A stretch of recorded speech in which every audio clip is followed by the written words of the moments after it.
This is Counterpoint, and I'm your host, Tanya Granic Allen.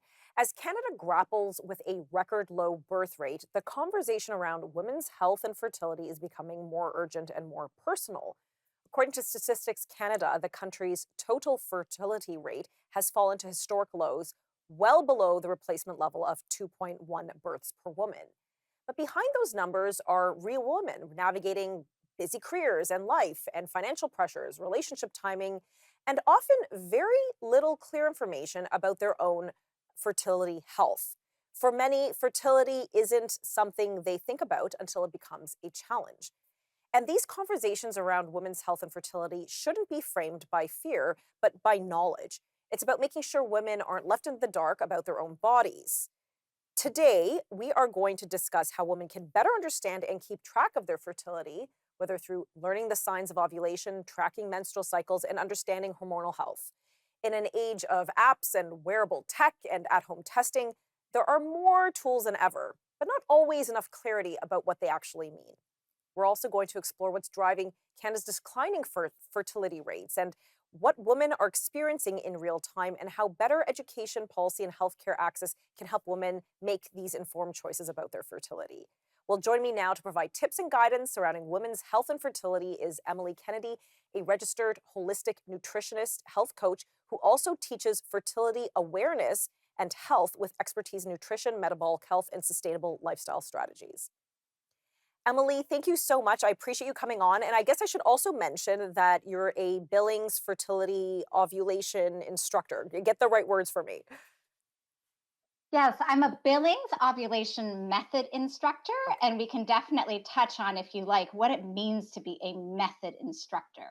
Okay, we'll get that as we dig into this discussion. I think a lot of women and maybe even men at home watching are curious to see what we're going to discuss and why it's important that women understand fertility, understand their bodies. So let's start with the basics. We speak about fertility awareness. What does that actually mean? Mhm.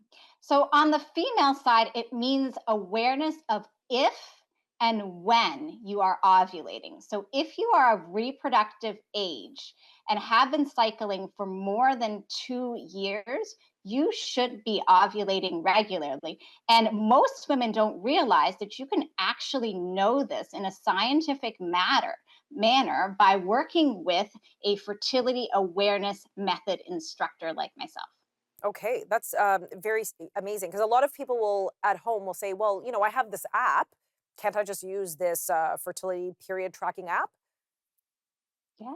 Yeah, and that's a very good point. And I see a lot of women who are coming in with apps, and I say that's great. That's a great first step.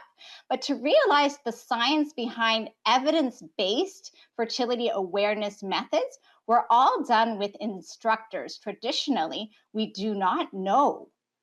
Okay, we do not know what the effectiveness of many of the apps are. And ultimately, if there is an issue, you do want to be learning a evidence-based method that can be medically informative, because invariably your instructor, if they are well connected with physicians, will link you up with someone who practices restorative reproductive medicine and can help you get to the bottom of any fertility concern.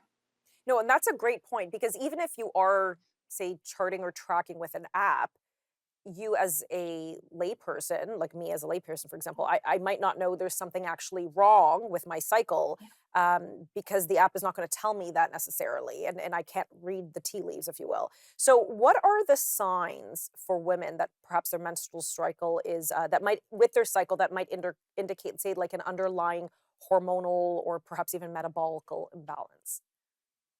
Exactly. So, um, instructors who are trained in restorative reproductive medicine, as well as physicians trained in RRM or restorative reproductive medicine, are taught to read a female cycle chart like a cardiologist reads an EKG.